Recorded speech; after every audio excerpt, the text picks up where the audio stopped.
Welcome, everybody, to 52 Living Ideas. I'm delighted to have Kyle Franklin here, and we're going to be talking about overcoming your roadblocks, the pathway to self-insight and authentic courage. I have to tell you this story. I was at Chase's wedding. Many of you who are regulars here know Chase. I was one of the groomsmen, and I spent incredible amount of time, 4 days, which is a very long time for me, just talking to Chase's family and friends. And Kyle is one of them. So I spent, during the wedding receptions, in the middle of big band playing, we discussed this topic, and I was really, really intrigued. And so I'm delighted that Kyle is here. So welcome, Kyle. Thank you. Thank you for having me. Excellent. So let's just jump directly into the topic. So the first question is, why do we have inner roadblocks within us? Yeah, so it's an interesting thing, which I come at from two very large perspectives, which can then be narrowed down into like the specifics of an individual situation. But I think that on the broadest level, they come from us looking in two directions. One would be the future, and one is the past. So we might have an internal roadblock because of a fear or an uncertainty that lies in the future. So like, what happens if you start that business? What happens if you quit your job today? What happens if you tell your spouse, hey, I haven't been happy for the last 5 years and I haven't said anything about it? We feel internal resistance to these things. In these cases, I think usually because of the uncertainties that lie beyond that. And then we start weighing out, well, is my job really that bad? Like, should I really be speaking up? Should I maybe just kind of deal with this in silence, right? So that's the future side of things, is like, we could jump into the ocean of chaos, it's like, or we could just stay right here and deal with whatever's going on. So that's the one direction. And then the second one would be the exact same thing, but the opposite direction. We're looking into the past.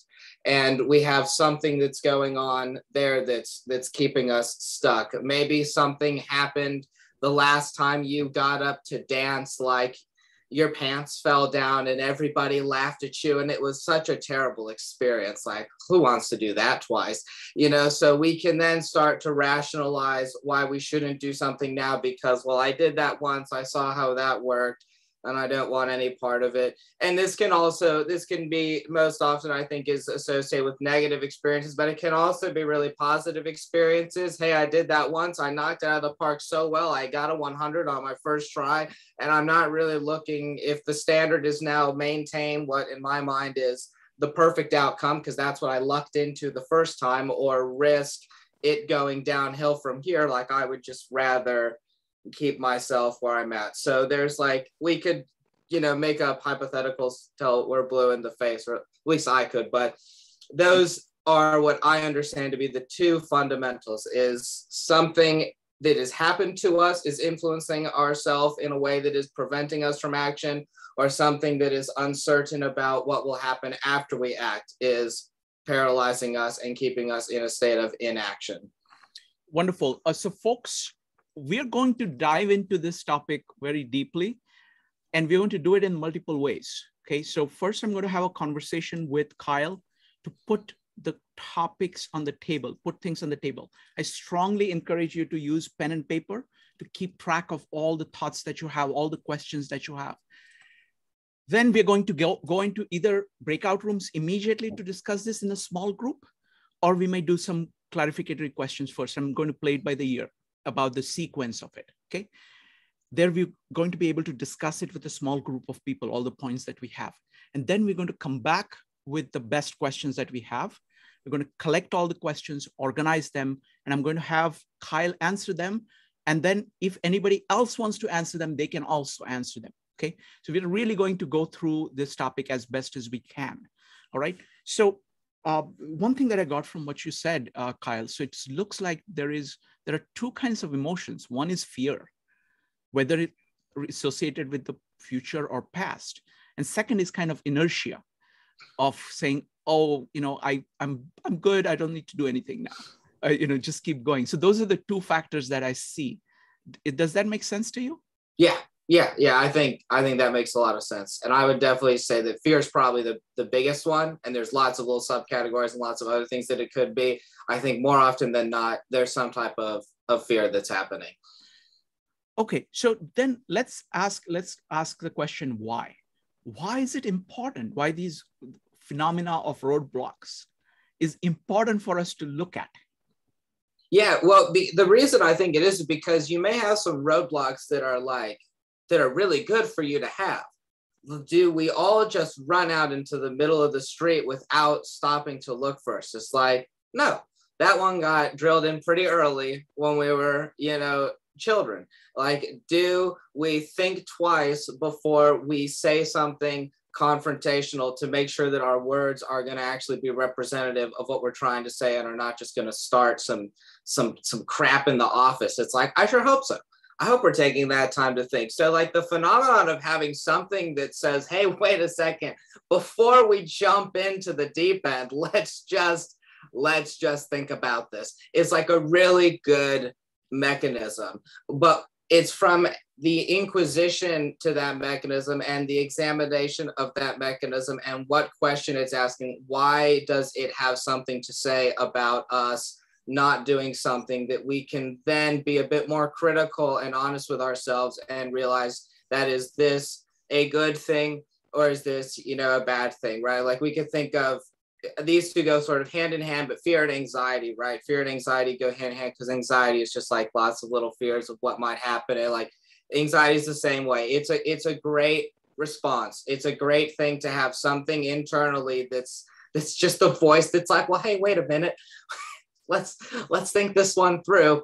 But too much of that becomes shut it all down. Don't leave the house. We're not doing anything. We're not going to the wedding. We're not we don't know everybody there on like a really comfortable level. It's going to be scary. I don't want to do it. And then we become paralyzed in a state of non-action. So it is a great mechanism to have something that holds us back. And the goal shouldn't be to live without any sense of restriction or things pulling us to slow down or double check. These are good impulses. We just want to make sure that we're understanding them and grappling with them in the best way that we can, so that the things that should stop us in our tracks, we absolutely let stop us in our tracks, because that would mean there's a good reason for you to be still right now. This is a bad idea. This doesn't have a happy ending. Like, don't do it. Versus the things that's like, we have no reason to believe that on the other side of this choice, our life might not be better. And we owe it to ourselves to face that fear for the chance that the life may get improved, right? Wonderful. Wonderful. So we've kind of put on the table what roadblocks are. Now I want to go to the other extreme of saying a vision of how, about growth and what is possible to human beings. Forget about roadblocks for now.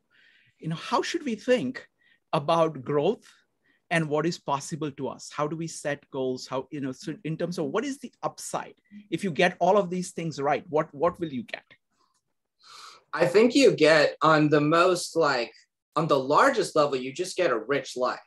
Like that's, and which in of itself is its own reward for some people, myself included. We also want that to like potentially come attached with like some other good stuff that's like, maybe I get a better, a happier life at my job. Like I enjoy my work instead of hating my job. Maybe like I'm still able to financially take care of myself. I'd love to live a rich life, but like I'd also like to do that and be able to feed myself. So like the plus side is that we can get a beautifully fulfilling life that is just full of adventure and experience, which from that comes wisdom, it comes joy, it comes memories. It just, you become, like, I really think of, growth is the right word. It's an expansion. You've lived in this little bubble, and then when you go to a place you've never been, it just grew this much. When you face a fear and tell your boss, enough is enough, I'm taking a personal day, boom. It's like we just gain these experiences that are further giving us a real sense of being alive and what it means to be alive, because being alive is, in my opinion, not really going through the most mundane version of life, which those mundanities serve a purpose in of themselves, because life would be actually quite overwhelming if every single second of every single day you were facing your biggest fear. Like that would get, I think, old pretty fast. But that's the benefit. That's, to me, why growth at all, because it is in the word growth. It's like you can be bigger, you can be more, your life can be more expansive than you potentially think possible. The pool of which we are pulling from is infinite, and since we are finite, there is no way that you can get the infinite experience that is inherent in life. So it's like, so we're already realizing there's no maxing out, but we can get as much of it as we can. Like, you know, some of us are happy with like maybe 80% mundanity, and then like 20%, like I challenge myself to growth. Some of us are a little bit crazier, and it's like, man, unless I'm growing, unless I'm facing fears like daily, it's like, I can't go to sleep until I've done something hard, you know. And whatever speed you want to set, you set your speed. But I would just encourage, I think that's the real takeaway, is like, find the speed for your growth that you want to set in the moment, and then do set it so that you actually get to live life and go through this journey. Because other than that, I mean, like, you can live a fine life and just do something for 60 years, like retire, take Social Security if your state has it, and then do that until you're put in a home, and then do that until you die. It's like, you can do that, like, because the clock is ticking no matter what. It's like, and time's going to get all of us. So there really is a plethora of options. One even being that you could just like go through the motions and then die. But it's like, or you could do some crazy stuff and see what happens and live, and then die in the end anyways. Wonderful. So I want to spend a couple more minutes on the growth part, because that is why you actually look at the roadblocks carefully, to see because that's the why. We looked at this book. We actually went through the book chapter by chapter by Carol Dweck on mindsets and the distinction between growth mindset and fixed mindset. And everything that we are saying today is actually saying, you know, that growth mindset is what you need fundamentally.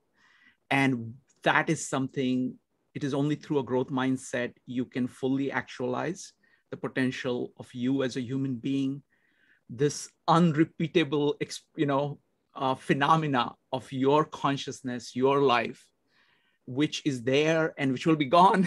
And this is your opportunity of making the most of it. And that is why it is worth talking about roadblocks and things like that. So the growth mindset is so fundamentally different from fixed mindset. And it is kind of saying that you are a variable, that you are not fixed. Your skills, your character, everything about you is not fixed. It's not infinitely malleable. You can't suddenly become 8 foot tall, but there are things that are within your control that you can do. And actually, life has a lot to offer. The world is very large. What you can be is very large.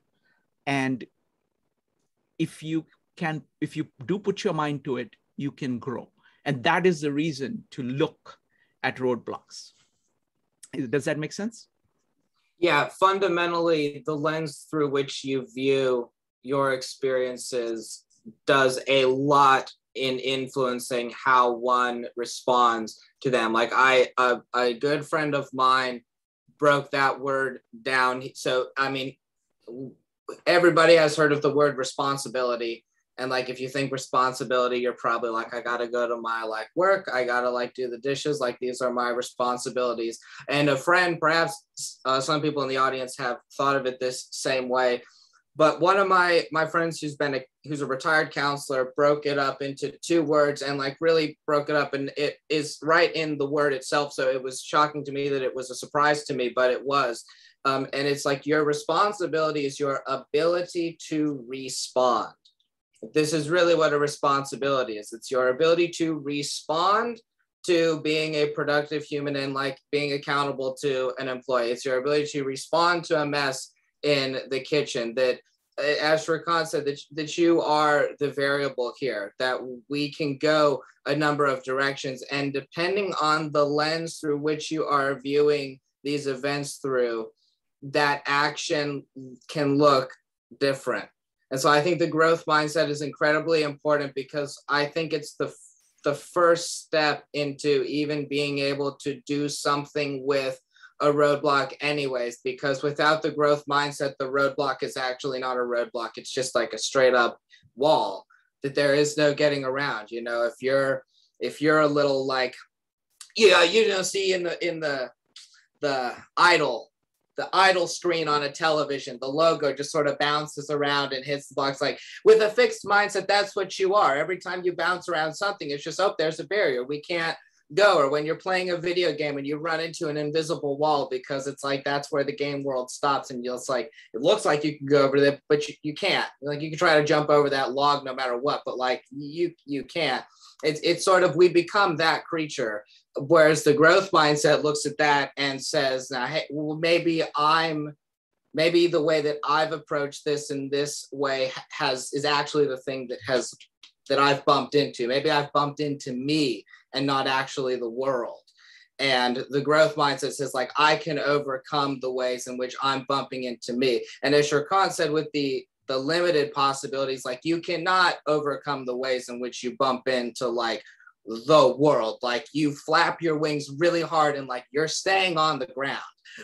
Like, and that's not a you problem. That's sort of just the world telling you, like, no, we're not gonna flap away. Get in a plane, you can fly. But flapping the wings, no, this is not going to be the case. But the growth mindset is the thing that allows one to have a tool to make a, what is the word? Oh, it starts with a D. To discern what is what. What is a worldly roadblock, in which case we pivot around those. And what is a internal roadblock, in which case now if we have a growth mindset, we have the opportunity for growth. Wonderful. So folks, we are covering only 4 points today. We have talked about 2 of them so far. So first, we're talking about what roadblocks are. Second, we're talking about the growth mindset and why this issue matters. Third, next, we're going to be talking about how do you identify roadblocks. And fourth, we're going to be talking about how do we overcome the roadblocks. So I wanted to make a roadmap for what we are going to do. And again, keep notes, keep questions. We're going to have plenty of opportunities of answering all the questions, raising all the issues that you have, okay?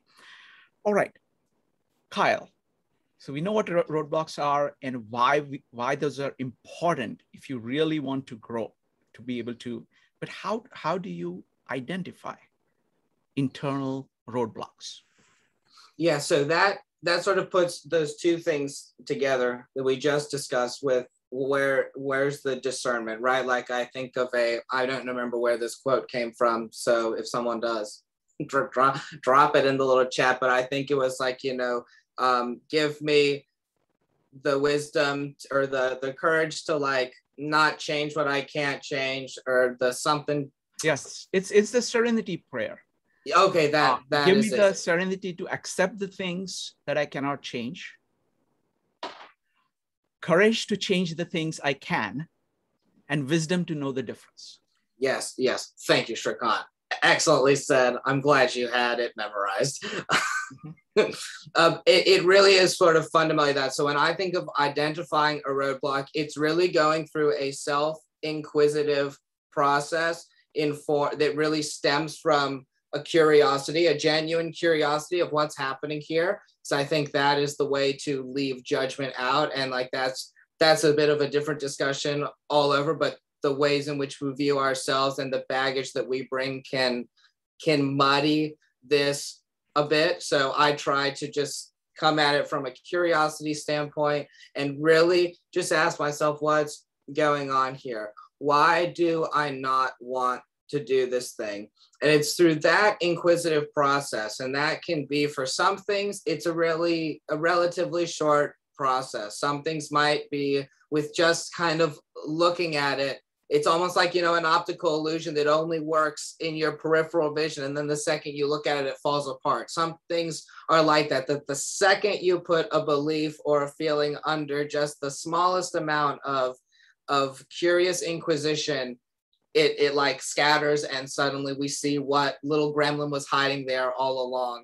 And other times this is like a real process that might take you months to figure out. This might take you years. This might be something that works its way out, that all of a sudden clicks in your 30s, that you realize started when you were in your, you know, high school years. So it's like the timeline can be different, but I think the process of identifying roadblocks is always the same. It starts with the conscious realization that I have a force that is keeping me here, that is holding me from moving. And I'm perceiving that, like, let's just make a really simple one, like applying for a job. And then it's like, and then I don't do that. It's like, well, I said I wanted the job. Like, why didn't I do that? Like, we start by consciously realizing that there is something that's kind of got its hand on our shoulders, like that is holding us back to begin with, keeping us where we're at. And then we question it. We can ask this feeling or this force that is holding us back. We can just start thinking, why is something holding me back? What are the aspects of the thing through which I'm doing that I might be afraid of? And that's usually a great question to ask yourself through this process, in my opinion, is like, what do I have to be afraid of right now? Other really good questions are, what am I trying to prove to myself with this? That's a really good question. Why do I want this in the first place? Or what do I want about this? Those are the types of questions that I personally like to bring into this process to just give some clarification of what's going on. And I think that the word identify is really important, because what you need to do with a roadblock is not just know it's there. Knowing a roadblock is there is not identifying it. That's perceiving it. But identifying it is figuring out why it's there, what it's doing. Again, have we identified that this roadblock is actually a good one? That it's like, I actually don't want to quit my job right now because I have nothing in savings and I won't be able to survive if something even goes a little less than perfect. So maybe before I like walk in with the epic resignation letter and make my display of tour de force to leave my job, maybe I should like do a little bit of work on the sidelines and position myself where I can do that and it not completely result in the possibility of like catastrophizing my life. So identifying a roadblock comes from really seeing what's going on there, why it's there. And then from that, we now have the opportunity to act accordingly and to respond to that. We can face the fear that's over there, or we can acknowledge the fear that's there and then pivot around it. Like the example, well, I can't quit my job because I won't be able to support myself without this job. So like we now have two choices. Should you just quit the job and like whatever happens, happens? That is a choice. You can do that. It's like, it might go well, it might go terribly. It's like, you don't know. Can you sit in your job, but like take some night classes or something like that and get a new certification and line up a job before you make the big move and quit your job? Yes, that's also an option. And once you've identified what's going on there, you can assess it on its actual merits, not on its sort of genuine, like perceived, like, oh, I just feel this sort of sense of resistance, which is very, very confusing and hard to make sense of because it's so esoteric. You can see what the real mechanism is that's holding you back, why it's holding you back, and also come at it with that's why I say the genuine curiosity, because it might have a good point.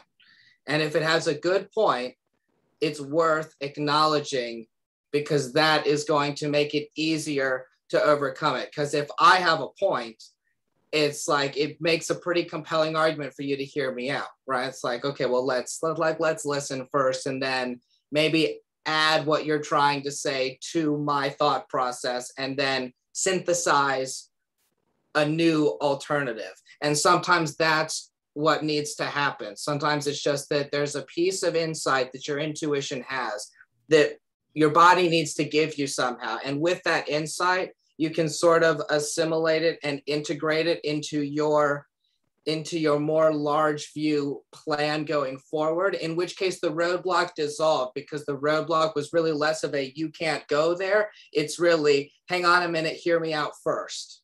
And once we've gone through that process, we can have more confidence that the thing that we were afraid of, the thing that the roadblock was waving, hey, did you think of this? You know, the thing that the fear perhaps, we now have a contingency for it. We now have understood it. We now can really weigh out what we want to do. And I find that process of identifying has to happen first and foremost before a meaningful action that could really result in some like healthy growth, and not as just running into the mud, which like you can also run into the mud. I've done it before, but it's like, but the better side of that coin is to like hear that your body's saying, hang on a minute, it's cool you want to go over there, but there's mud I saw some mud. So like, let's just go a little slower. Let's just be careful. And it's like, okay, yeah, cool. We'll go over there. We'll watch out for the mud, you know, fair play. Wonderful. So let's go. I want to make sure I understand what you're saying, because you covered a lot of ground. Okay. So one thing that you're saying is that the identification is a crucial thing. Now, what are the challenges in identification? Is it easy to identify? What are the resistances? Like, because some of these things, roadblocks could be, as you're saying, these are kind of fears. This may be because of some past experience. It may be because something that you're afraid of in the future. How does identification work? What are the challenges of identification? The challenges of identification are that you live your whole life through your perspective, and you are the most biased person on the planet. It's like we all are. So it's like, so you're biased. That's I think the biggest challenge is that you are biased. You have a dog in the race. Like, in fact, you are the dog in the race. So it becomes a very tricky process to navigate fair question and fair inquisition and curiosity through what's going on with you, while at the same time trying to maintain some sense of an objective approach to it. Because I think the hardest thing with identifying stuff is really getting out of your own way, that we muddy the waters, right? Like the rational mind is a very dangerous mind. It's like also a very powerful mind, but that's what makes it dangerous, because like you can rationalize a lot. You can rationalize why staying in a bad relationship is a good idea. You can rationalize why ending a good relationship is a good idea. It's like you can rationalize literally anything. It's like all you have to do is like read a history book and see like what kinds of amazing and terrible things the rational mind has allowed to happen. So I think that really is the hardest part, and that's why the process can take some time. I think that's also why there are, you know, people like good friends to talk this stuff through, why there's journaling, why there's meditation, why there's therapy. These can all be also used as tools to help one identify on a really clear, truthful level, to sort of mitigate the self-deception and the general difficulty of like, even if you didn't get in your own way, which you do, because we all do, like that would be great. But then there's the fact that like what you're talking about is incredibly esoteric, which is like doesn't make things easier anyways, because it's all like very like woo woo, like I just get this sense that maybe from my past, like, you know, who knows what's going on. So I think that it really is that the barriers are, we muck up the waters. And the ways to do that are just as judgment-free inquisition as possible. And when you need to, bounce it off of something external, even if it's just a page, like with a journal entry, and bounce it off the page and then see it again for yourself, whether it's a trusted friend or family member that you can run some things by, or whether it is literally a professional. I think those can be tools in helping to identify when things are a little less straightforward, which the big things often are, in my experience, which is limited because I'm like a young whippersnapper. I'm a baby. Wonderful. So I mean, the commonality that I see is distance. I mean, what happens is that we are in the middle of ourselves, and That's the reason that you have the confirmation bias, you have the inertia, you have the emotions that you have, which you're reacting to all the time. All of these ways of kind of doing meditation, talking to a friend, maybe taking a vacation, stepping away from the context that you're familiar with. All of these ways are kind of ways of kind of achieving a distance, a perspective from which you can look at it. And I have personally found that extremely useful, each of these things, because it's like the meditation kind of calms you down and lets you kind of focus on your core. And then suddenly everything that you're looking at looks different from that perspective, from your core. When you're talking to a friend, they don't have the same content. They don't have to be particularly wise or anything like that. Just their biggest characteristic is there are two characteristics. They are not you. That's the biggest one. And the second one, they actually care about you to be able to give you, and partly they also know you. So they will be able to give you something. So that's an external perspective. And I think even stepping out from a common, stuff that you've been doing and just achieving a little bit of distance, going for a run, even taking a deep breath, allows you the space, mental space to actually evaluate it. So I found that, this distance to be a key factor. What do you think? Yeah, absolutely. I think there's a couple types of distance. I think some of the things that you just described help you achieve a bit of an emotional distance. That's like, if I'm in the thick of it right now, like I can meditate and like sort of defuse some of that. I can go on a run, get some of that angst out. And now, okay, I'm in a different emotional place. I can now think of this from a different angle. And I think if we're thinking of perspectives in a sort of a 3D place, it is like your ability to walk around a space and see it from different angles. It's also your ability to zoom out of a space and see it. So I like to think of, I call it the altitude approach. That's like, imagine you're on a farm and you're just like, you can look around like you're going to see things on that farm. It's like, but now imagine that you're a bird in the sky. It's like, you will now see a different farm. And now imagine you're in a plane, you will see a different farm. And each of those viewpoints gives you information. So I think there's no good or bad. There's no like, well, the best way to look at it is from the sky. It's like, I don't think there's a best way. I just think there just are ways. Yes. They each give something different. To identify something, you might need to be in the moment. You might need to be right there in front of it to see a certain detail. Other details you can only see if you take the big picture view, but in taking the big picture view, you lose all of the specifics of the minutia in the moment. Like, the patterns of your relationship just become like these massive bullet points across your life. Whereas once you zoom into that, it's like, oh, wow, there was like an entire 3-year relationship full of like lots of richness. So I think that the perspective can be used in a lot of different ways. And I think it's crucial. You need space to see things in a couple of different ways from a couple of different altitudes, right?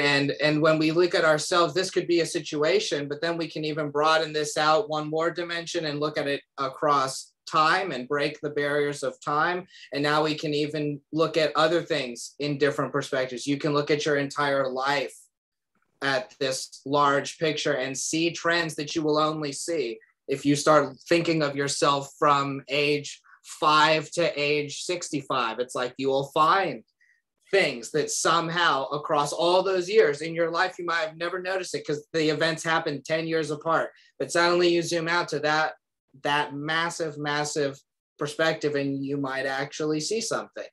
And same but you'll miss something that you might need to see that's relevant to you exactly now that you would see if you zoomed that in to let me look at just my time from when I started this job until now. And that's like maybe a year and a half.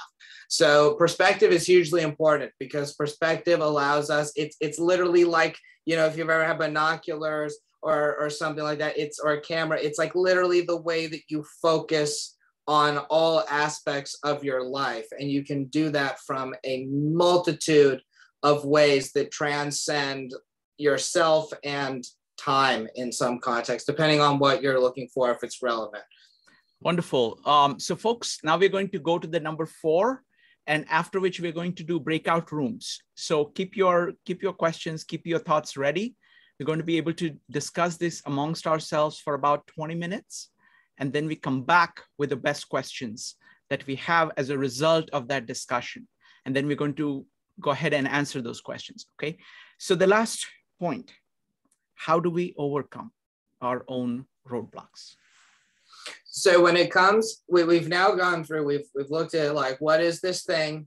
We've looked at that it actually is first and foremost is trying to help me from something, is trying to like protect me from something that happened in the past, protect me from something that might happen in the future. It's got some information for me. So we've looked at what lens do I need to look at this through to get this information? And that's the growth lens. And then like through that lens, identifying what is specifically happening so that I know what the action might be, because the action is different depending on what the specific thing is, right? And so now we know what the specific thing is. We've got all that stuff. Like, how do I actually now overcome it? And this is where it's challenging because you need to be courageous. Like you need to take action. There's the one fundamental thing is you need to actually now do something. Now, what you do can be that's a personal process. And I have an analytical mind.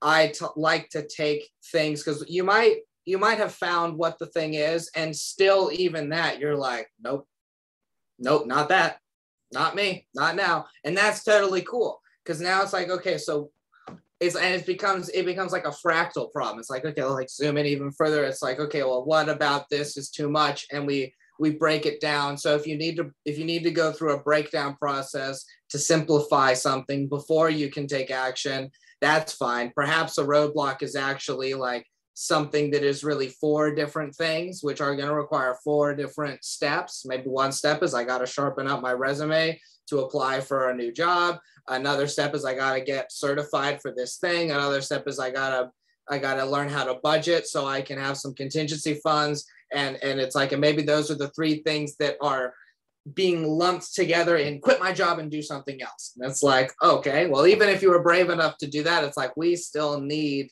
something a bit more practical than like quit my job and do something else. Like, let's figure out what that actual real action looks like, or sequences of actions look like. So that it really is the take action step, and the action is informed by what you've identified as is holding me back, or is the thing that's causing the problems. And if you're still having the trouble acting, I think step 1 is break that down, break what you need to do even further down. Because like you can have a bit like, okay, I know what I need to do is I need to eventually own a house, and like I want to have a family. Oh my goodness. Well, that's not an A to B thing. That's like there's like 50 things that need to happen before you get there, bud. And it's like, and that's great. It's like, okay, so cool. So I'll do 50 things. It's like, what's the first one that I need to do? It's like, and then we start there. So it really shrinks it. And I think that's one of the fundamental things. Again, a thing of perspective is we're shrinking things, right? The monster behind the door is way scarier than the monster on the other side of an open door. Cause like, at least you see that one, that the one behind the door could be anything. And that's the way we interpret these things. That's why we don't move. It's so big, it gets you to stop moving completely. It's like whether how big it is or not, maybe it's just a massive shadow, but either way, it is big enough to stop you in your tracks. And then the inquisition process is all about figuring out what it really is. And then the action, the overcoming process is now with that information, I can make an informed decision. That works with me. Because another roadblock is just telling yourself that you're going to do something that you know is too big for you to go and do. It's like that just becomes a lie that we say to ourselves, like, oh, I'm going to go to the gym 5 times this week starting Monday. It's like, no, you're not. No, you're not. If you were, you would have done it the other 30 times that you've said that. So it's like the action comes with a hefty dose of honesty and just humility. Break it down. Like, don't go to the gym 5 times a week. Put your gym clothes on once this week. It's like, because is putting your gym clothes part of going to the gym? Yes. Can you put on your gym clothes? I don't even care if you go. Can you put the clothes on? Yeah, can do that. Even I can do that. I've known how to dress myself since I was like 13. Like, let's go. Sign me up. Get me in the game. So I think it really comes down to that. The identification shows us what set of actions might need to happen. And from that, we may find it's very simple. We may just do the thing. And if you did, then great. We may find that it is still more complicated, but we can use the knowledge that we've had to break that down into something that's ultimately the goal of this step is informing some action. It really doesn't matter how small it is. It just needs to be some real thing that you do on the other side of it, some small baby step. And that baby step is what builds over time self-confidence and authentic courage. It's that ability to take the smallest of steps in the directions that you want to go that end up taking you 50 miles down the road. Because nobody gets 50 miles down the road by like just jumping 50 miles. It's like it doesn't happen. Every journey not only starts with a step, but is built off of a series of baby steps. Each step no bigger than the last. Overcoming the roadblock is the thing that you're working on. It's not actually what's on the other side of that. That's not the thing that we need to work on. The thing to work on is overcoming the thing that prevents us from getting to the other side. And that is fundamentally, in this metaphor, just taking a step. So that's what I think of with how one actually overcomes roadblocks and how one builds that into their life to where it becomes sort of a consistent practice, because taking those steps never really gets easier. Like, yes, when it's in the exact same sphere, perhaps you had issues interviewing and now you're a great interviewer and it's like, okay, great. Like you've gotten really good at that one, but there's like still something that is going to paralyze you just as much as going into your first interview did. And it's like, and the courage required to handle that thing is exactly equivalent to the courage required to like handle the interview. Just because you got really good at swimming in the water doesn't mean your arachnophobia is gone, you know? So it's like, if we're taking these steps, the practice we want to think of is not just the step that we're taking, it's that we're taking a step, because that's the actual mechanism that one needs to practice. Because what's on the other side of it, like, comes with time, and you figure that stuff out as you keep going. But it's just allowing yourself to keep taking the step and then allowing whatever happens on the other side to happen. And that's going to paralyze you in some other way. And you address it, because maybe it paralyzed you for a good reason. But then once again, at the end of that process, there is still some small step that gets taken forward, and that keeps you moving. Wonderful, wonderful. When I hear you, it looks like the crux of it is taking action. And like cognitive behavioral therapy is all about that. We have some ideas of what we should do. We have some emotions, fears, and all kinds of other emotions. And there we take actions. Now, most people kind of wait for their emotions to catch up with what they think they should do before they take the action. And if you do that, you're waiting forever. But if you take the action of what you think you should do, regardless of what you're feeling, overcoming that fear, having that courage, whatever it is, then that fact of taking the action actually starts to transform the feeling. So the causation is like concepts, action, and emotions. And whereas we kind of naturally think of it as being emotions before actions, whereas emotions are transformed after taking the action. Is that along the lines of what you're saying?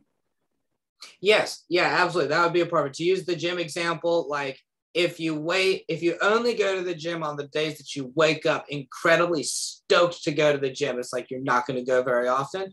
I, as someone who goes very often, would still not go very often if that was how I did it, because that just doesn't happen very much. And so I think part of the overcoming and part of the sort of the facing the fear comes from acting in the presence of things that, like, in a non-perfect world, right? Because that's essentially what we're waiting for happen when, like, our concepts, our direction, our goal, and our emotions all align.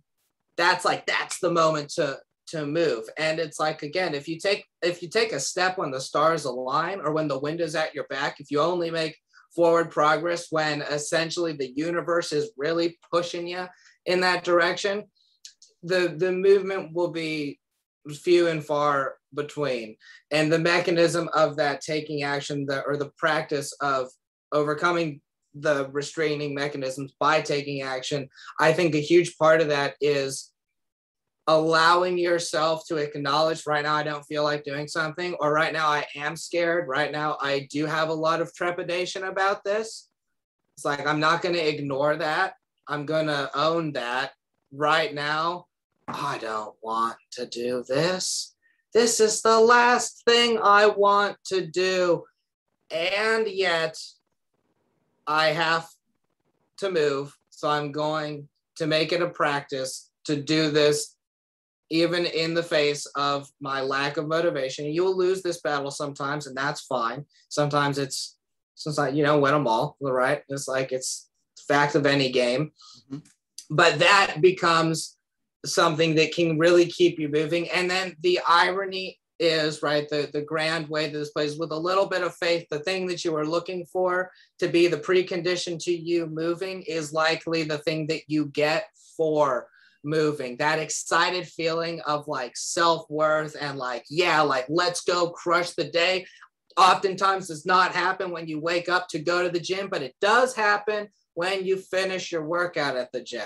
So it's like, you know, that's part of just the rigged game that we play. It's not fair. It's not fun. I know. It's like, but that sort of is how the game works. And you can get yourself a lot of, even if you're someone that wants to be motivated to do something, if you want to feel that emotion, it's like, I work better when I'm driven to work. It's like, that's a fine thing. You still need to get good at triggering that, because the revving of the engine, the thing that lights that fire under you, will likely be something that comes with I don't really feel like doing that. Not today. I did that yesterday. Wonderful. Wonderful. All right, Kyle, I think we've done a great job of putting things on the table here. So we can go directly into the breakout rooms, and the discussion in the breakout rooms will focus on how do you overcome your roadblocks, your thoughts about it. It's going to be moderated. The moderators are Evanique, Joe, Kyle, and Mike, the star with star in their names. The rules in the breakout rooms is that let everybody speak for about 1 to 2 minutes to start out, so that everybody can put whatever they want on the table and then have a discussion. Rules are keep on topic, be brief, speak your mind, and be courteous. All right, starting the breakout rooms now. We'll be back in 20 minutes. Come back with the best question that you have that still remains on your mind. We'll organize all the questions and go through all the questions, starting the breakout rooms now. All right, welcome back, folks. All right, people are coming back. Welcome back. I guess there are people there. So. All right, welcome back. All right, it's time for the lightning round of questions. So what we're going to do is we're going to collect all the questions. Wow. Just a second, let me go ahead and mute. Okay. All right, so we're going to do lightning round of questions. Go ahead and put your best question on the table. Go ahead and type exclamation mark if you'd like to ask a question. We'll collect all the questions, organize them, and then Kyle will answer them, and you can do follow-ups. We can do follow-ups if you want. So go ahead and type exclamation mark if you'd like to put a question on the table. We're going to start with Evanique. Evanique. Hi, Kyle. We were talking in our breakout room about one of the roadblocks being dealing with reality. And I just, and when I say that, I just mean like, sometimes we can't deal with what's right in front of us because of fear, or we just don't want to do the work. So I just wanted to know, like, how do you overcome that roadblock of just dealing with reality, like dealing with what's there? Wonderful. So facing reality. All right. Next up is going to be Madeline, Kaiten, and Joe. But before we do that, I want to tell you that there is a special meetup tomorrow at 12 o'clock. I'm going to experiment with a really kind of deep conversation format. The theme is going to be, what did you get? What have you gotten from the 52 living ideas? What have you learned?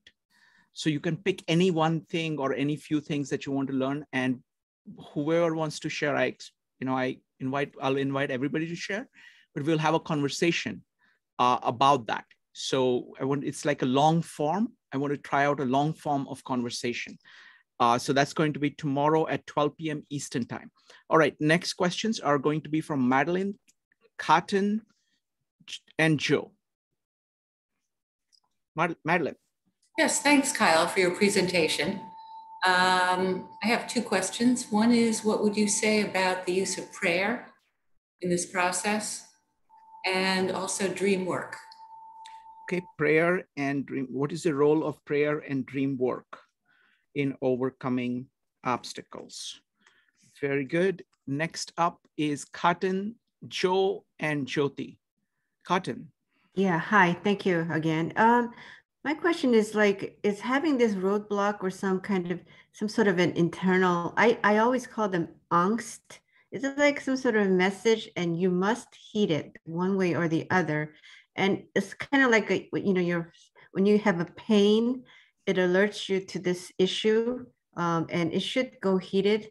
Is that some sort of a, kind of physiological in a way? Like, not everybody has these kinds of roadblocks and these things that are talking to you inside, Mm-hmm.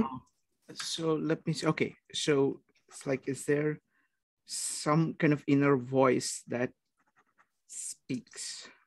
I'll ask you to elaborate when we come to the question, Cotton.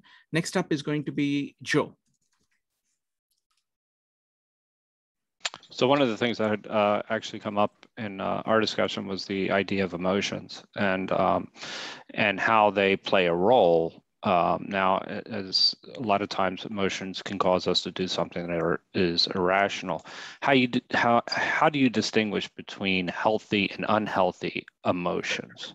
Wonderful. If emotions are even good at all. Excellent. How do you distinguish between unhealthy and healthy emotions in this context? Wonderful. Next up, Jyoti, you asked Kyle to ask a question. Kyle, go ahead, Jyoti. Okay, sorry. I asked Kyle to ask the question that I'm going to ask because he was in our group, and before we left, we were at this point. So I asked him, "Will you ask that question, or I can ask that question, whatever Kyle thinks." Yeah, you go ahead and word it, Jyoti. Okay. What I was saying was that if a person knows about inertia, he or she is in a mode of inertia, how do you move on from that stage? Like, you know it, you have identified it, but there's something holding you back. It's not necessarily the fear, but it's just that you're complacent more. Wonderful. So, but you also know you have to move. Excellent. How do you overcome inertia? Excellent. Next up is Mike.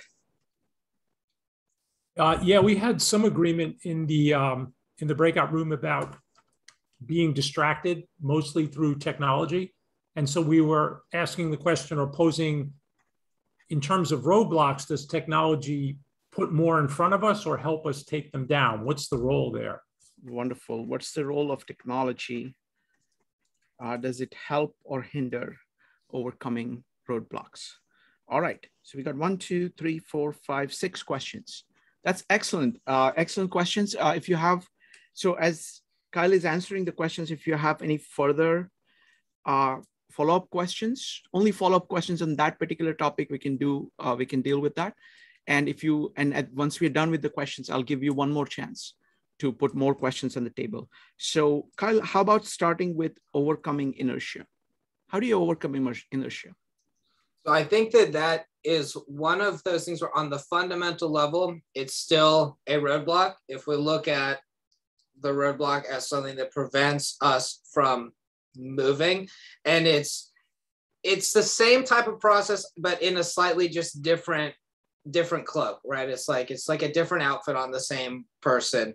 But I think it still comes from an inquisition about like, okay, so I've stagnated, like I'm now not really moving and I don't have the drive to like go do things. Like I've settled, I've reached this nice little level of homeostasis and I could do stuff, but like I'm just not going to. I just don't want to. I'm vibing right now. I think the two things would be the one is dig into that and see like why that's happening, where that comes from. Sometimes rest is very much a part of the human experience, and sometimes there's nothing wrong with slowing down. The problem, of course, is that once we slow down, we now build inertia in that direction. And so it's like, now that I'm taking a step back, I'm taking a step back, and now like things start to slow down, and eventually of course the bad extreme of this is now I'm like stuck and stopped. I've like slowed down so much that I've hit idle on everything and now it's not moving. So and I think the process of overcoming that is the same type of thing. What allowed me to get so far that I let myself fully come to a stop? Why is this behaviorally acceptable to me? Which you can tell that it is by the fact that you're not moving. Something in you is cool with chilling because here you are chilling. And it's like, and then we dig into that. And the same process goes in inquisitive, curious. Why did I allow myself to totally stop? Why do I know that I can move, but I'm not moving?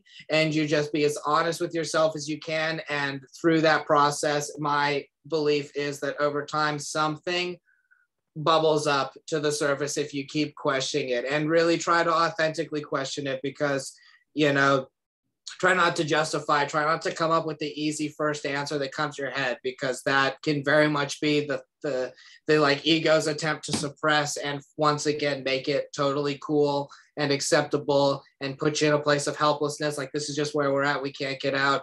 Try to avoid answers that do that, and allow yourself the unheard voices within your mind to chirp up and, you know, maybe say something. Maybe it's like, because we're overworked. One might be because every time we get moving, you stop taking care of me. So now we're not moving anymore. And it's like, because I can't trust myself to show up for myself when I get into work mode.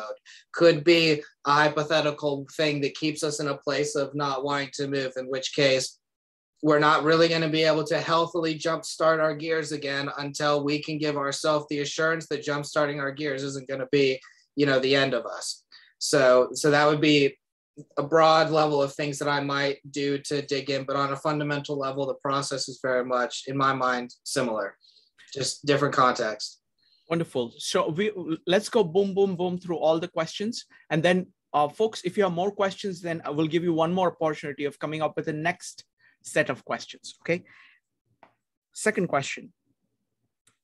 How do you face reality? When you find yourself that you're having difficulty dealing with reality, how do you face reality? What is involved in doing that?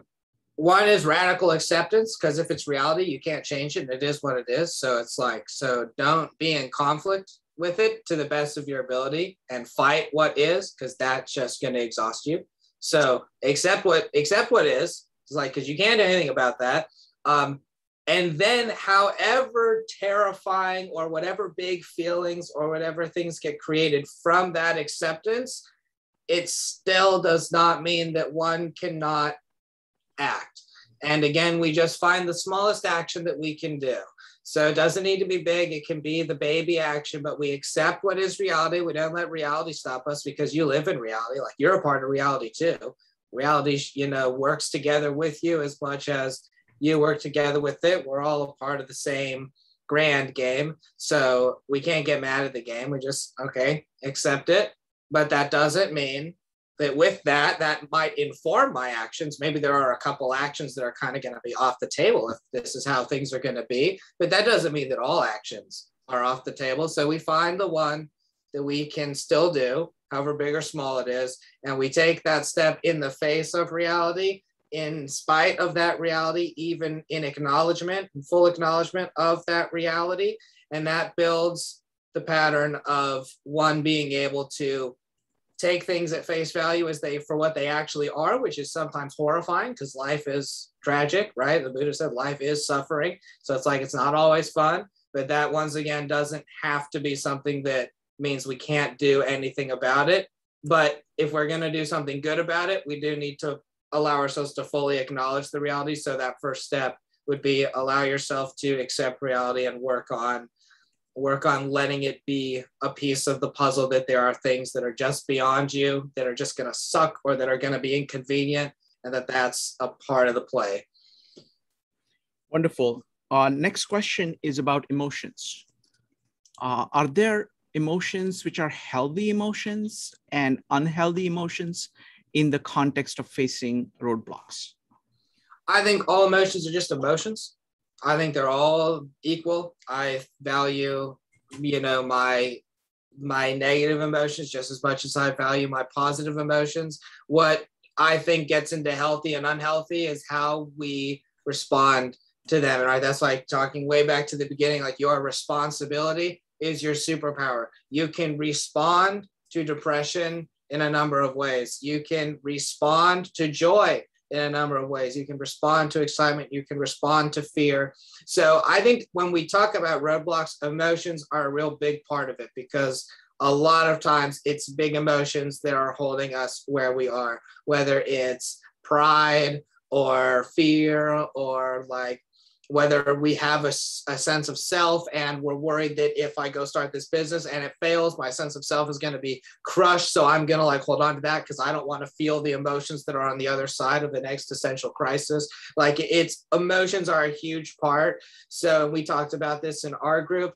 I think that it is acknowledge the emotion, like, because whatever it is, like you feel a certain way about something. It's like, doesn't matter if it's rational, doesn't matter what it is, doesn't matter if it's big or small, like your feelings are your feelings, and you like can't, unfortunately, just like I want to turn the sadness knob up and like the joy knob up. Like it just doesn't work that way. So the real thing becomes doing my best to make sense of them and act with them. And Joe, to your point, what you were talking about, like you do want to make sure that you are responding carefully and consciously to your emotions and not what is called reacting. Reacting is the knee jerk. I feel sadness. Right. I eat 12 cookies. It's like, and it's like every time sadness comes, 12 cookies down. Sadness, 12 down. It's like down the hatch, this is a reaction. A response might be, I'm sad right now. I'm going to have one cookie because sweets make me feel a little bit better, but I'm going to take care of myself and spare myself the stomach ache that 12 is going to give me. And like, instead of eating 12, I'm going to eat one and then go for a walk, right? Like it doesn't make the sadness go away. It doesn't make that emotion any bigger or smaller, but we can still take an action with that emotion. I like to think of emotions like little children on a field trip. Like sometimes I think of a situation or a day and I'm like, all right, who's with me today? It's like, okay, we've got a little bit of anxiety over here. We got a little bit of excitement and we got some joy. We've got some peace and some humility right here. We got a little bit of anger. Don't know what he's got to say about this. And it's like, and you learn to walk with them and not need to only be able to take action in the presence of some and the absence of others. It's really about learning how, like, okay, I'm super sad, I'm frustrated, I'm confused, I'm scared, still going to take a baby step. Baby step, baby step, baby step with all of those emotions right next to me. That's fantastic, Katin. Katin says it's great. It's absolutely true. This is what Jordan Peterson talks about, of using, it's like human beings are very good at thinking of things in terms of people. So I really like your idea of looking at all your emotions as different people, because it gives you that distance. It's not you, it's one of my emotions. It's just a feeling. And they're all playing with each other anyway. So this is great. Next up is going to be different techniques. I'm going to combine two of the questions. What is the role of prayer, Dreamworks, and this inner voice in anything you want to comment on in all these three? Yeah, so I'm a man of faith. I believe very much in prayer. That's been a very useful tool for me. So I think that prayer is a great way.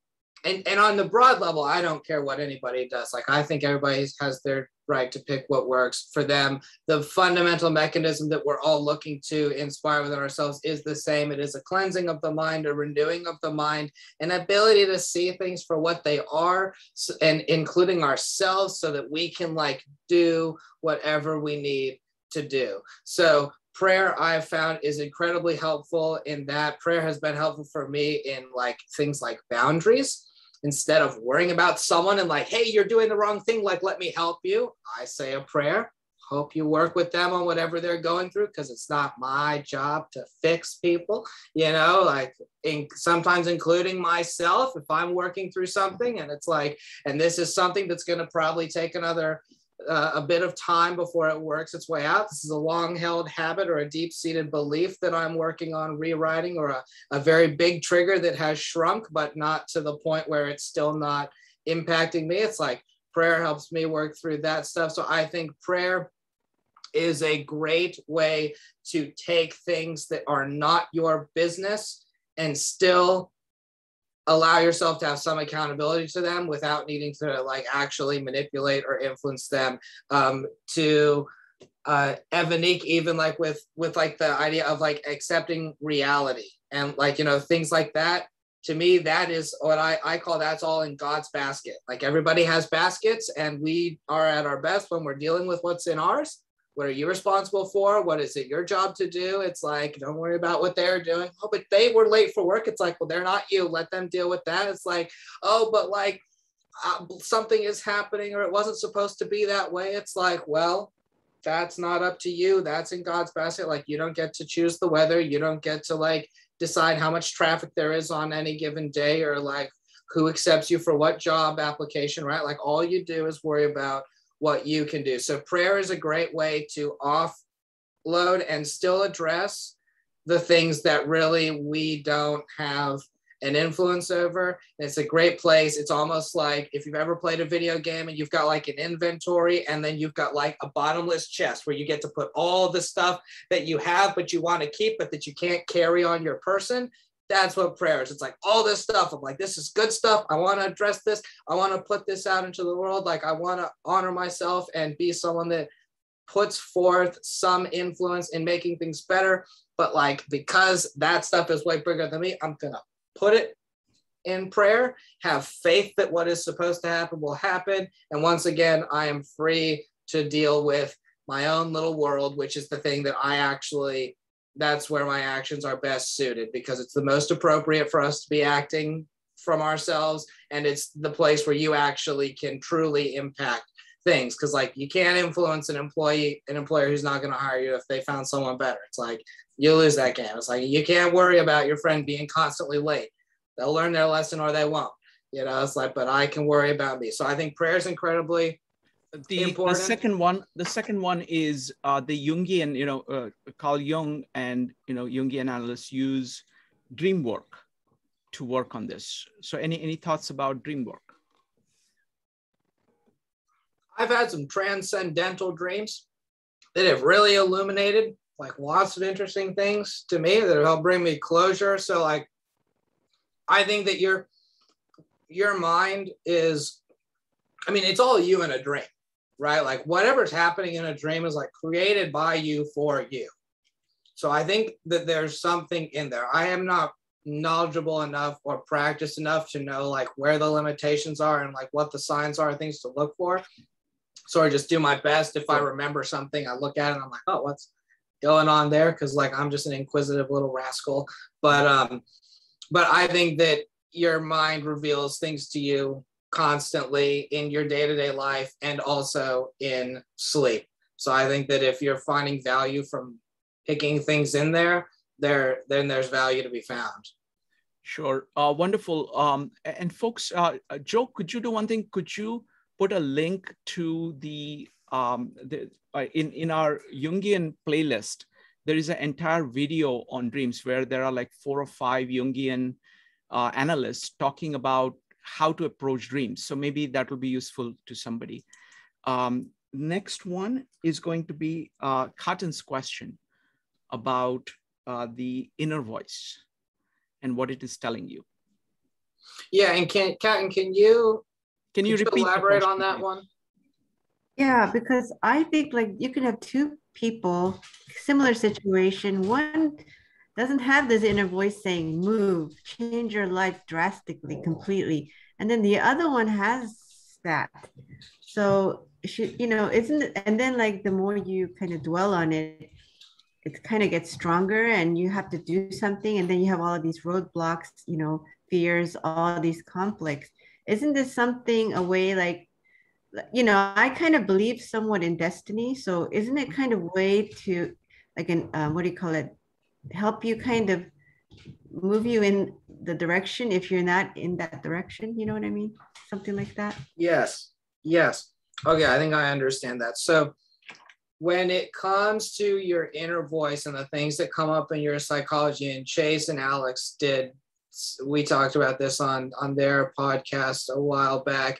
Like most of the thoughts and beliefs that you have are not yours.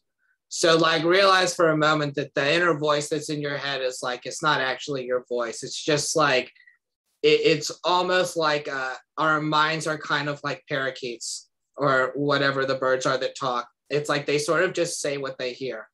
So it's like, so a lot of the thoughts we have are not really our thoughts. It's just like our mind saying what it heard. And so some people have heard, you can do anything, you can drive, like they have the growth mindset essentially installed into them as their default. And other people have different mindsets installed. So realize that your mind doesn't actually have to be on your side in order to still move and to fulfill your destiny, which I would also believe we might get in the weeds on the nuances, but I would believe in a bigger picture than just is, limited to my here and now, that there is some form of path that I'm supposed to walk, that at the end of that path is a version of me that has grown much more beyond the version of me that I am today. And so I think that we can hold on to that and allow that thought to guide us and have a appreciation, but also a healthy boundary with the voices in our minds that might distract from us or pull us away from that. This like, if there's something worth looking at, why am in response to this, situation, is my voice saying whatever it's saying, like it's worth looking into is sometimes, but it's not necessarily you. It's not necessarily what you really think. It can be annoying. It can also be rewritten. You can update the software, like the voice in your head is a software program beyond what you are consciously creating in thought. But most thoughts, we can all agree, are not actually consciously created. They're spontaneously generated through subconsciously generated. You don't get to decide what's going to come up next. It sort of just does. So it's unfortunate when the things that come up don't really help, but it's also not a necessary ingredient that can still be acknowledged. It's like right now, my mind is in a place where it generates things that are counterproductive, and I can work through like meditation, through affirmations, through mantras, in instilling a couple of competing voices that are a bit more helpful, because you can add voices to the batch through those practices, in my experience. And the brain is malleable throughout all of human life in varying degrees, obviously throughout the stages, but it is malleable in this way. So you can, no matter how long you've had these patterns, you can update them and add to them. So I would try that. I'd try adding some voices that are helpful through journaling or through affirmations.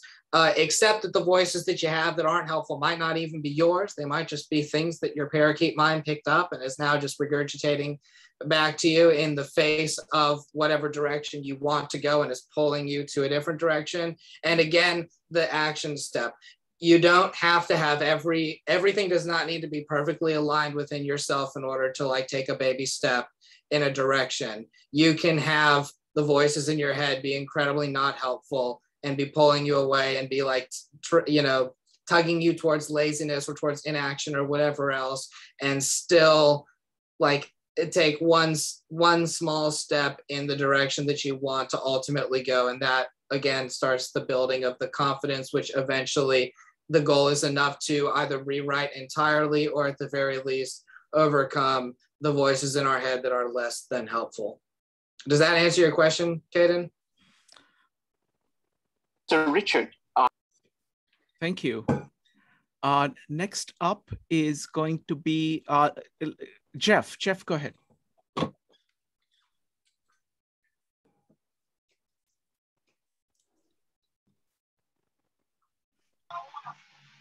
Sorry, Srihag. I'm out here at Central Park. I'd like to offer an approach to what I found to be kind of the toughest situation. There have been a number of times where I knew what I should do. My logic about it was perfect, but I couldn't get myself to do it. Either something for myself or something I needed to do in the world. And I couldn't get past the feelings of it. And the logic just was insufficient.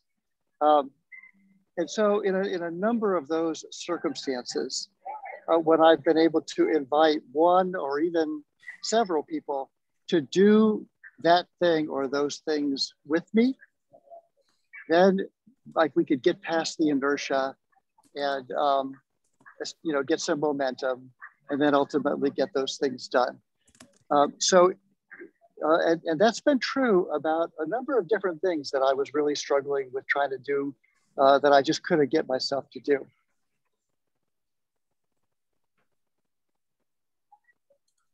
So is there a question in there about like how to address that? Yeah, I mean, so a number of the things that you've kind of put forth are things that we might do with ourselves. Things we might say to ourselves, way we might reframe. And I'm wondering how often, in your experience, people really can't get themselves to do it. They really need somebody else to do it with them, at least to start. Oh yeah, I think that absolutely happens. Like that's I think I'm understanding what you're saying, the sort of the situation where you know what you need to do, you know what you want to do, like, but the leap from that to that is just a bit too big, and having a person or a group to do it with you suddenly makes it manageable enough that you're able to actually do it.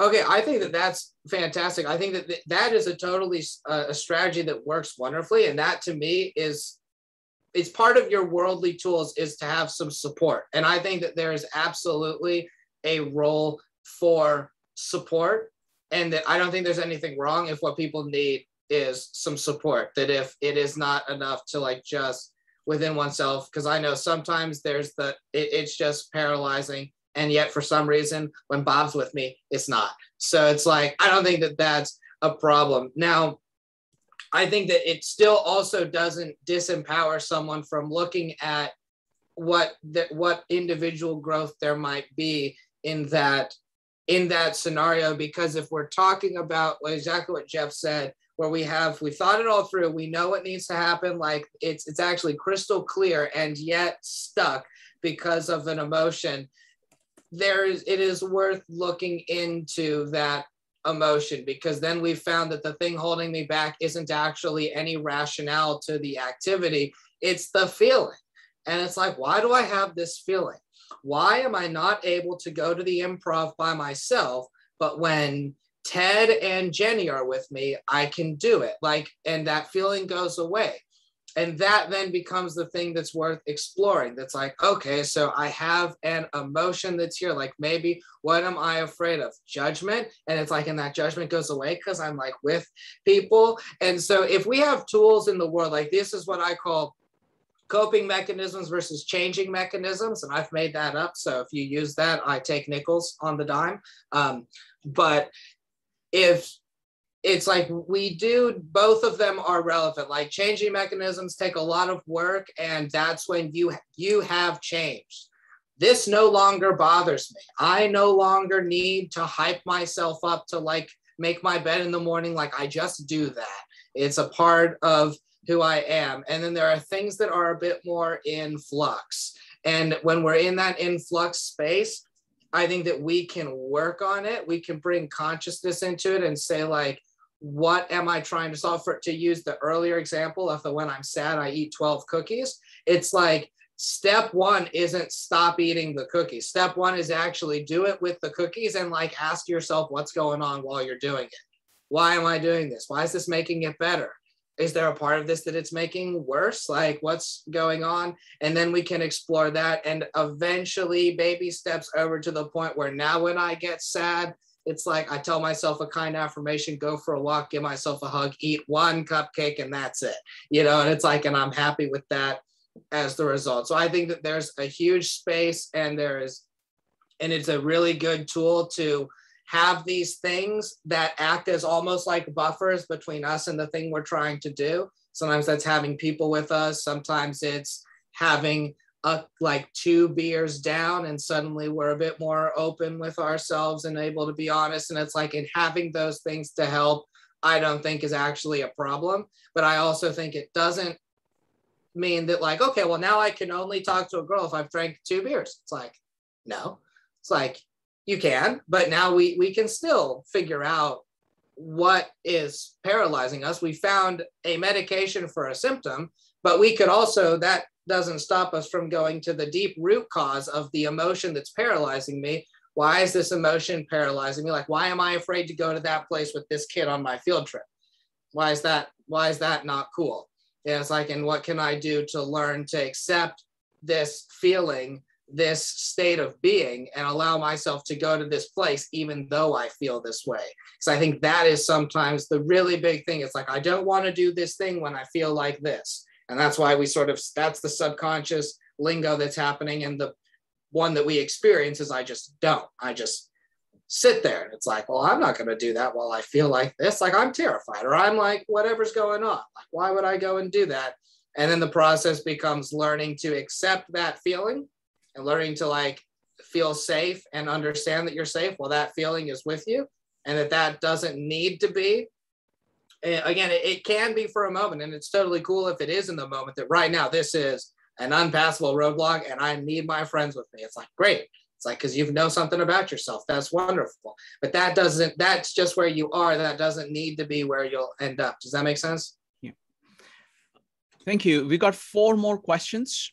So let's go through them. Next up is going to be Mike, Judith, Joe, and Madeline. Mike. Yeah, Kyle, this is really great. Thank you so much. What a great presentation. So my question, I'll rephrase it. In your view, technology in general, social media, the constant distractions and influx of information that you personally take in on a daily basis, and plus all the benefits you get from using technology, the amazing things we can do with it. In your opinion, has it been more of a roadblock builder or giving you the ability to take them down? How do you view technology in this conversation? Mike, it is both. It is both, and it's totally dependent upon the person and the mindset. Because, you know, just like to use the example from just the previous question, like right now, in order to go do something, I need to have my friends with me. That in the beginning can be a step in the right direction. In the end, that can be a roadblock. Now I can't do something unless my friends are with me. So it's like, at what point did it flip? Why did it flip? Like, who knows? That's an individual thing. And technology, I think, is very much the same way. It can totally screw you. It screwed me. It's like, it's messed me up. And I've had to like do boundaries and sometimes like, you know, set timers. That's like, this is it. And like later, if I'm working on something, I got to turn the phone off and put it out of reach or whatever, because if not, it's a problem for me. So I think it has a great power to become a problem, and it is more likely to become a problem because it's designed that way.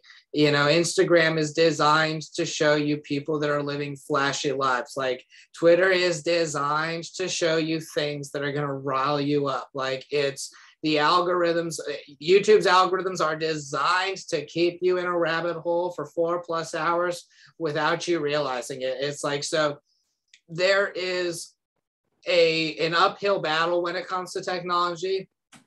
So I don't think it's a totally level playing field. I do think that there's some stuff in there that really like you've got to navigate cautiously. But on the whole, I think that just like any other tool, like I can use a hammer to kill someone, or I can use a hammer to build a birdhouse.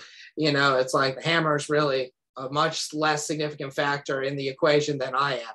Technology is much more complicated in terms of its effects than the hammer. But the fundamental thing is, I think, still the same, that it is up to how we approach it, how we utilize it, and how we check in with ourselves with like, how's this affecting me? How has having access to seeing a bunch of beautiful women on Instagram changed my view of women or relationships? And is that change a good change? Should I maybe unfollow some of these things or block them? Or like, you know, and these are all the individual things that one would ask. But I think technology just gives you lots of questions to ask yourself. And I just hope that people ask themselves that, because if you don't ask yourselves it at all, I do think you'll get sucked in, and it's pretty hard to make a case for that unconscious use of technology yields more good than harm. But I think if you're consciously using technology and you're inquisitively using it and you're carefully using it, then the dangers can be really largely avoided, and it doesn't have to be a negative. Wonderful. Folks, we're not doing follow-up on questions so that we can get through as many questions as we possibly can, because each person is bringing up such, you know, kind of diverse points. Next up is going to be Judith, Joe, and Madeline. Judith. I wanted to weigh in on the inertia, but I don't really have a question. I just wanted to address Sure, go ahead. Okay. So it came up in our group, a couple of people were talking about inertia when there's no emotion that's the issue. It's not like your fear. So you've already looked at the problem. And I kind of feel like Jeff might have been alluding to this too. It's like when you have the luxury of setting a creative goal for yourself, maybe perhaps self-improvement or something.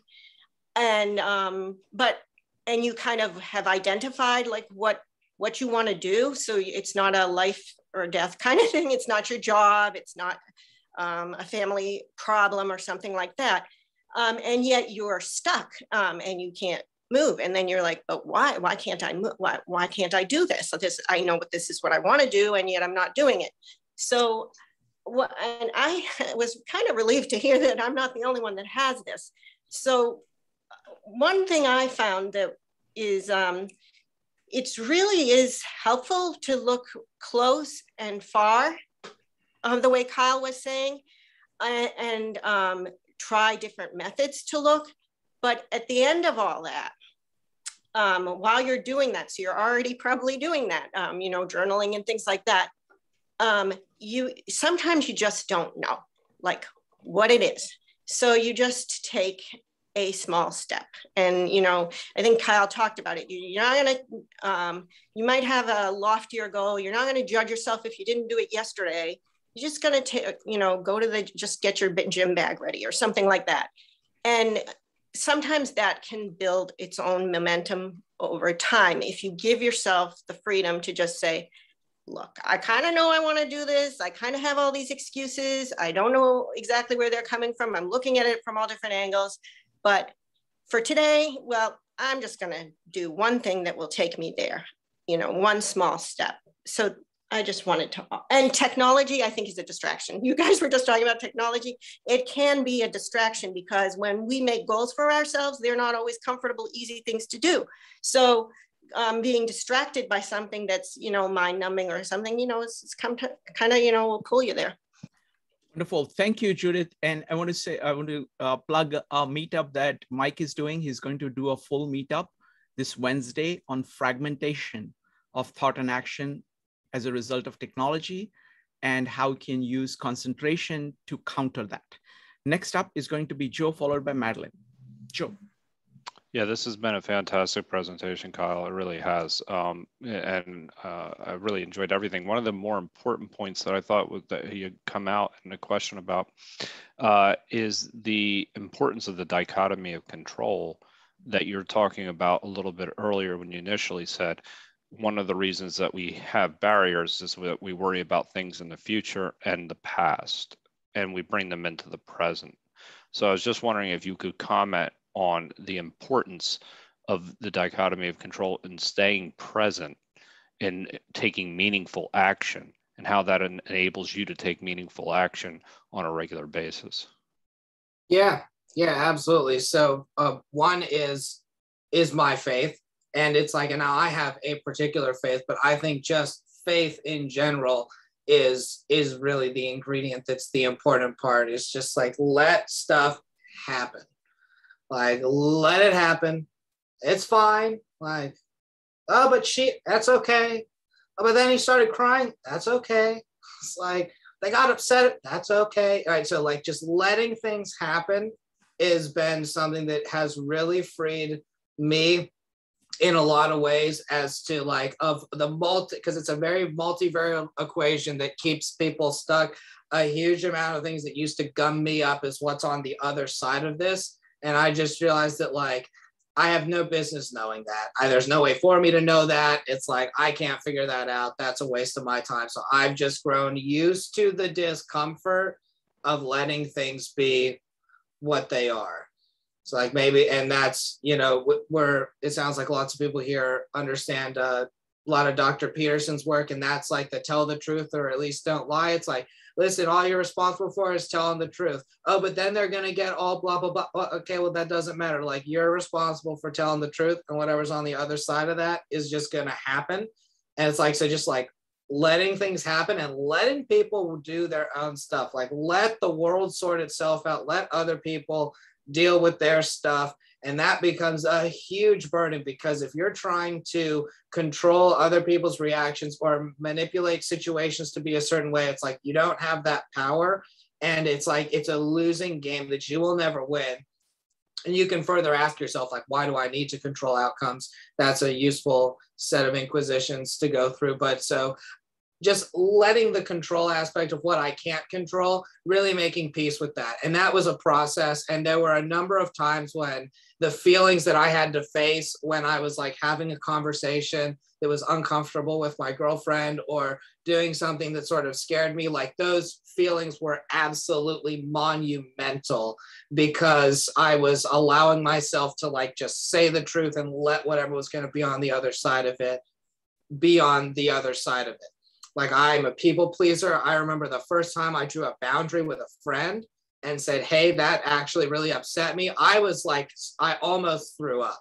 Like it was like, just the smallest thing of like, hey, dude, I would not like you to use that language with me, became such a hurdle that I was like actually dizzy. It's like I whited out for a second. It's like it was just catastrophic. And so that comes with number two, which is, so if I've relinquished the control of what the outcome is, all that's left is my experience. And it's like, those sometimes are crazy experiences because they're such big emotions, or it's such big discomfort or uncertainty.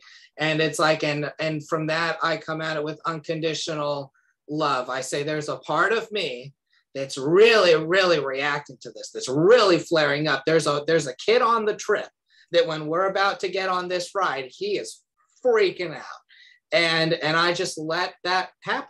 It's like, all right, it's freaking out. That's a part of me. Like, you're with me. I'm the teacher that's the chaperone. Like, we're together here. Like, obviously, I had a strong reaction. There was a part of me that thought it was about to be the end of the world, that I was telling someone, hey, that's not cool. And it's like, and I shepherded that and I managed that. So a huge amount of the freedom from being able to let whatever happens comes with the responsibility to take care of what your response is going to be to that. Because if we don't control the world, that means we expose ourselves to the limitless possibilities of the world, which means that we get out of the narrow boxes of security that we know, and we open ourselves up to lots of scary, challenging things that are really going to bring stuff up.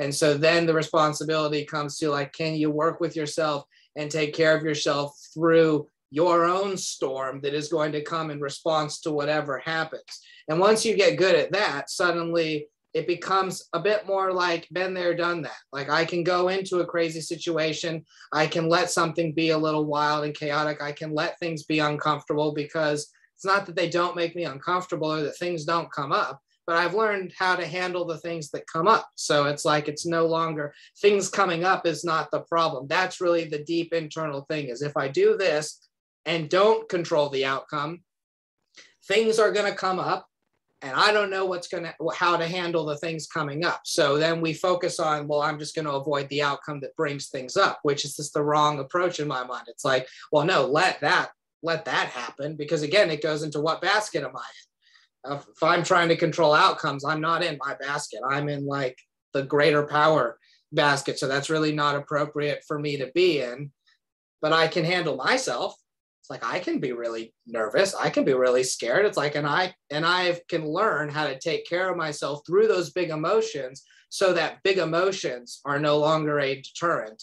And then those two things have massively freed me in my own personal journey to overcoming internal things, because I found that those two things alone wiped out like 80% of what I wasn't doing that I could be doing.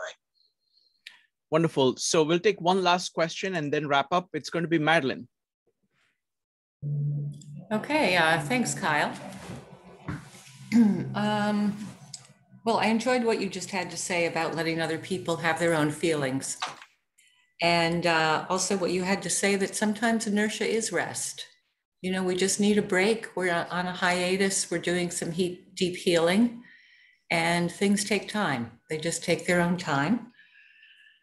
I'm going somewhere, Shrikant, don't worry. What Joe said about, are there any bad emotions?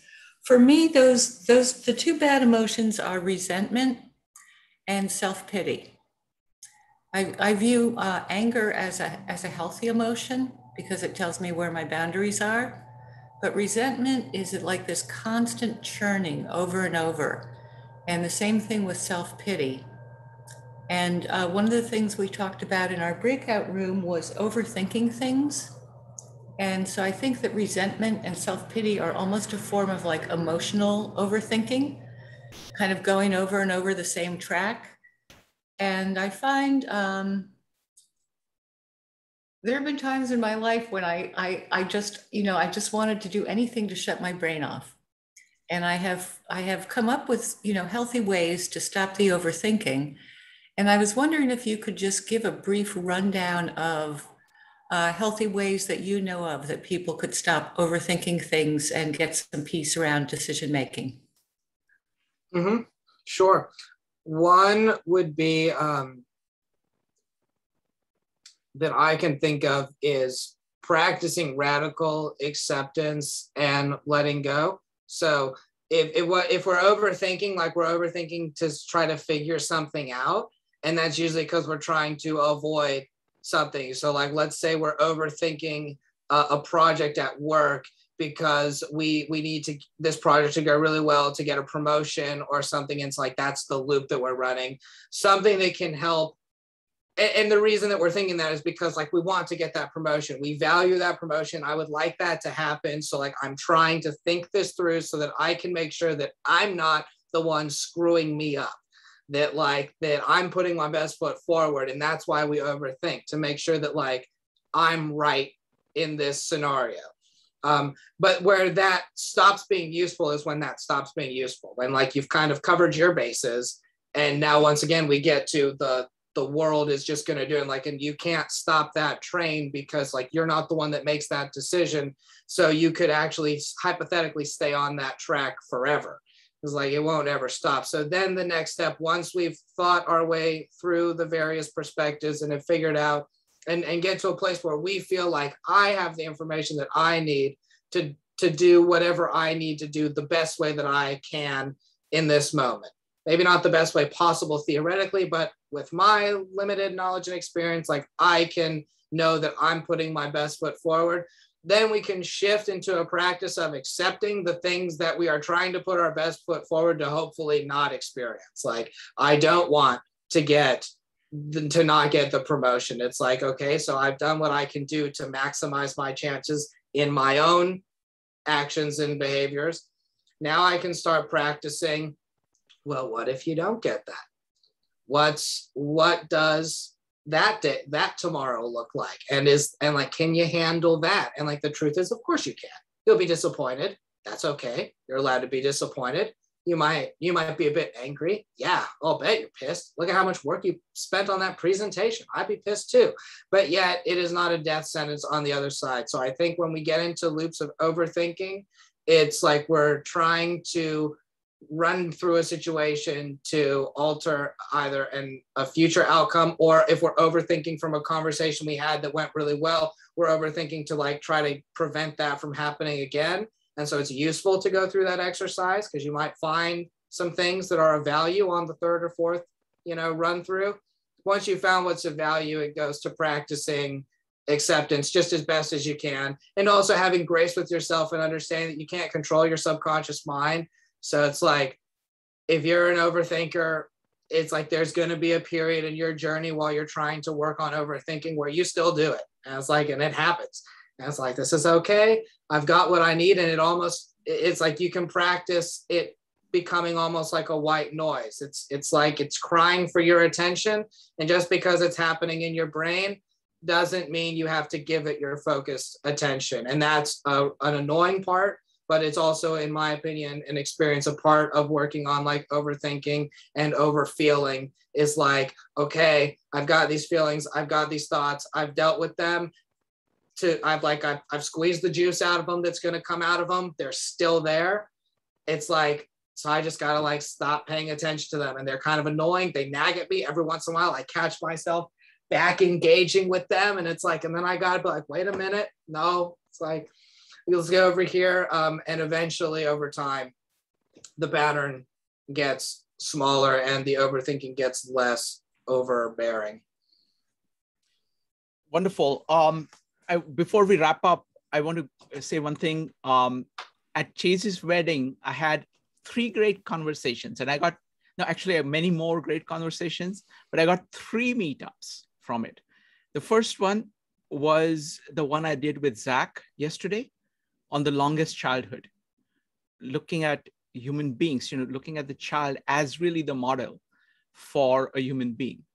That curiosity that Kyle keeps talking about, that's really the hallmark of the child. So if you can maintain that throughout your life, you're going to be in very good shape. And but Bronowski looks at it at a far, in a far more profound way. So that's already up on the YouTube.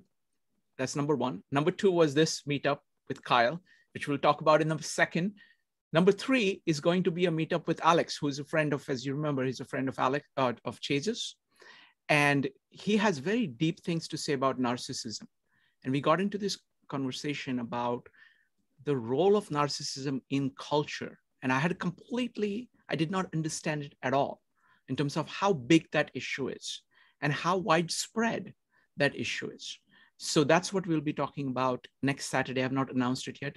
Next Saturday at 5 p.m. So don't miss that. Kyle, this was just wonderful. This turned out to be fantastic meetup. So thank you so much. And you have any closing thoughts? I'm so happy that you had me. I'm so happy to hear everybody's thoughts and get to talk to you all. You guys are awesome. And I just wish everybody the fun of going out and facing the big scaries of practicing this stuff, because we talked about in our breakout room, but that the practice, the journal, the inquisition, all that stuff is sharpening the sword. It's time spent hitting the bag. But when you do this stuff for real is when you get in the ring. And it is a fight. And it doesn't matter how much you prepared. A fight is a fight. They throw curveballs. They hit you in ways that you didn't know you could be hit. You didn't know that punches could come from that angle. And yet there it is. You just took one across the cheek. And it's like, and that is the practice of it in life, is learning how to take the hits and to hit a little bit back. So I wish everybody good fortune and support in their journeys of hitting whatever's got them, working through stuff, hitting it back and taking the hits, because Lord knows going to take a couple. Wonderful. Thank you very much, Kyle. This was delightful. Talk to you soon. Bye, everybody.